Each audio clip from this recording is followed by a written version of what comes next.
महोदय, अध्यक्ष महोदय, मेरा जो सवाल है कई बार इस सदन में गूंजा है, पी पेसा 1996, और उसी से संबंधित मेरा सवाल अध्यक्ष महोदय, जो झारखंड पंचायत उपबंध अनुसूचित क्षेत्रों पर विस्तार नियमावली 2022 का जो नियमावली प्रकाशित किया गया था अध्यक्ष महोदय, और इसमें जो आम जनता है या मंच है, डिफरेंट संगठन है, उनका आपत्ति और सुझाव लेते हुए एक रिवाइज ड्राफ्ट तैयार करना था सरकार को।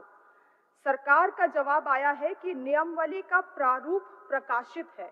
मैं ये जानना चाहती हूँ कि ये कौन सा नियमावली का प्रारूप प्रकाशित किया गया है, जिसमें आपत्ति और सुझाव ली गई थी, उसी को आपने दोबारा प्रकाशित किया कि उन आपत्ति और सुझावों को समावेश करते हुए आपने एक रिवाइज ड्राफ्ट तैयार किया है? और अगर रिवाइज ड्राफ्ट तैयार किया गया अध्यक्ष महोदय, तो दोनों का कॉपी मुझे उपलब्ध करा दिया जाए। और अगर नहीं किया गया है तो सरकार किसमें अपना मंत्रिपरिषद का स्वीकृति ले रही है, क्योंकि उसमें लिखा हुआ है एवं सरकार द्वारा स्वीकृति की कार्रवाई जारी है, तो किस ड्राफ्ट पे जारी है? माननीय मंत्री जी। महोदय, पेशा कानून के तहत सारे एक सूचना दी गई थी कि नए सिरे से इसको बनाया जाएगा, लागू किया जाएगा, कोई भी आपत्ति हो उन लोग दे सकता है। तो करीब करीब 350 ऐसा जो है उस पर आवेदन आया था, सुझाव आया था, और उसमें 260 को उसमें जोड़ा गया था, उसका सब कुछ देखा गया है और उसके बाद जो है सरलेख बनाया जा रहा है। अभी तक फाइनल मोड में है। और कुछ चीजें जो है नियम और अधिनियम के तहत होता है, मेरे कहने से और हमारे सुझाव से ही होगा ऐसा नहीं होता है। कुछ चीजों को हम विस्तारित रूप से आपके सामने 5th शेड्यूल 1996 का जो है, और उसके बाद हाई कोर्ट और सुप्रीम कोर्ट का जो न्यायालय का जो आदेश आया था, उसको भी इन लोगों ने मानने के काम किया है। उसको हम थोड़ा डिटेल्स में हम पढ़ देते हैं, तो शायद माननीय सदस्य को सहूलियत होगा। उसके बाद जो पूछेंगे फिर उसका जवाब देंगे। सुनिए महोदय, किसी भी अधिनियम के अंतर्गत नियमावली का गठन किया जा सकता है। राज्य के मंत्रिमंडल द्वारा पारित अधिनियम की ही सरकार की नियमावली की गठन की शक्तियां प्रदत्त करती है।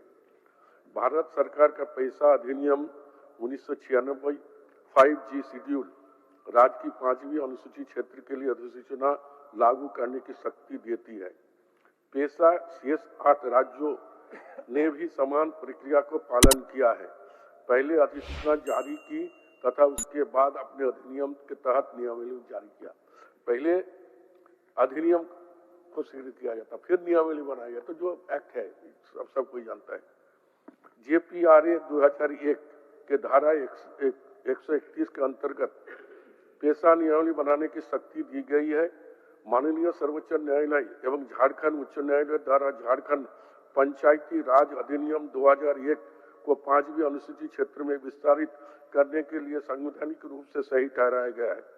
अतः ये स्पष्ट है कि अधिनियम की धारा 131 के अंतर्गत राज्य सरकार झारखंड पंचायत उपबंध अनुसूचित क्षेत्र का विस्तार नियमावली 2022 गठित करने में सक्षम है।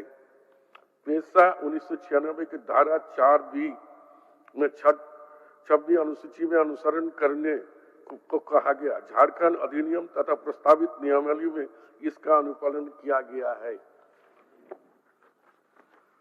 उक्त धारा के संदर्भ में माननीय हाईकोर्ट द्वारा कहा गया है कि 5वीं अनुसूचित क्षेत्र 6वीं अनुसूचित क्षेत्र की धाराएं लागू नहीं की जा सकती है, क्योंकि संविधान में शेषा प्रावधान नहीं है, केवल अनुसरण मात्र किया जा सकता है, जिसकी झारखंड पंचायती राज अधिनियम में अनुपालन किया जा रहा है।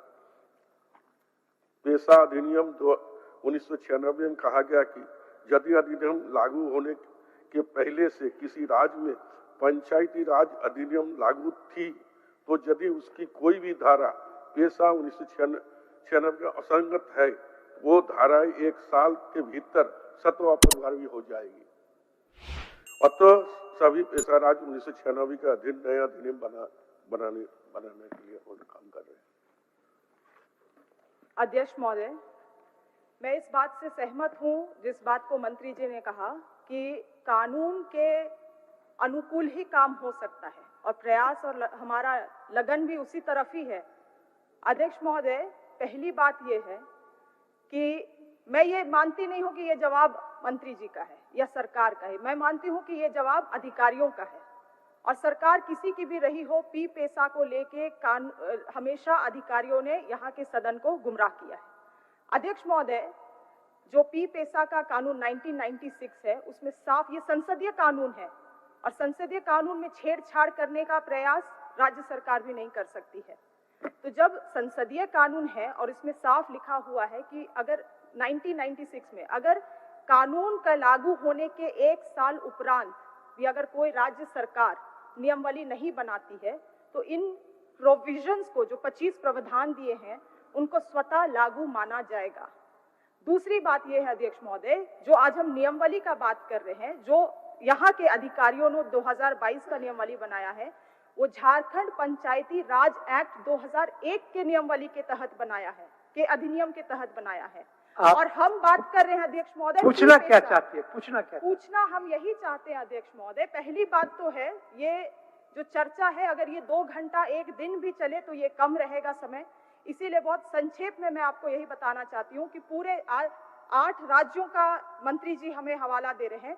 पूरे देश भर में पी पेसा को और 5वीं अनुसूची को राज्यों को का दर्जा को खत्म करने का एक प्रयास किया जा रहा है।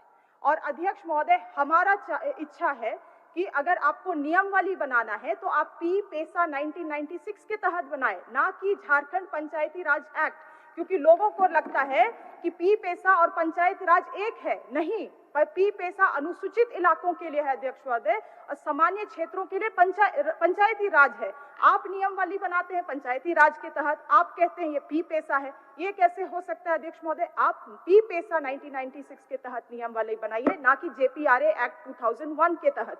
और अध्यक्ष महोदय, अधिकारियों से मेरा ये भी सवाल है, जब पी पेसा नियमावली है ही नहीं, क्योंकि हम लोग स्वरूप का बात कर रहे हैं, इस बात से तो आप भी सहमत है और सदन भी सहमत है, हम लोग ड्राफ्ट का बात कर रहे हैं, मतलब पी पेसा का नियमावली इस राज्य में है ही नहीं, तो ऐसे कौन अधिकारी है अध्यक्ष महोदय इस सरकार में जो हाई कोर्ट जाते हैं और एफिडेविट फाइल करते हैं that the provision of P PESA act are fully in force in schedule area of the state? तो क्या ये कोर्ट को, हाई कोर्ट को और सुप्रीम कोर्ट को गुमराह करने का बात नहीं है? जब नियमावली है ही नहीं तो आप ये इस बात का एफिडेविट कैसे फाइल कर सकते हैं कि P PESA is in force? इसीलिए मैं केवल इतना कहना चाहती हूँ, ना कि मंत्री जी का भी इसमें कोई ये नहीं है अध्यक्ष महोदय, ना ही सरकार का है। ये चीज लगातार चला आ रहा है सदियों से, हमेशा इस सदन ने इस डिबेट को सुना है।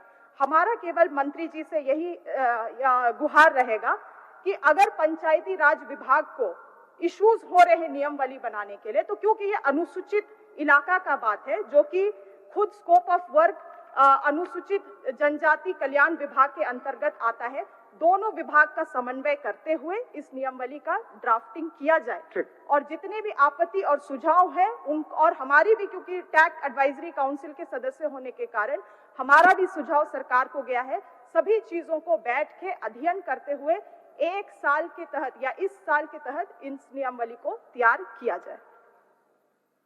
महोदय, टीएससी का मीटिंग में भी सभी माननीय सदस्य जो टीएससी का सदस्य है उनको भी बुलाया भी गया था और उसमें शायद एक सहमति बनी थी, इन लोग ने अपना अपना सुझाव भी दिया था। आपत्ति और सुझाव जो बात हम कहे कि सारे लोगों से मंगाया गया था और उसी में 260 को स्क्रूटिनी कर करके उसको भी सुझाव को रखने का काम किया है सरकार की ओर से।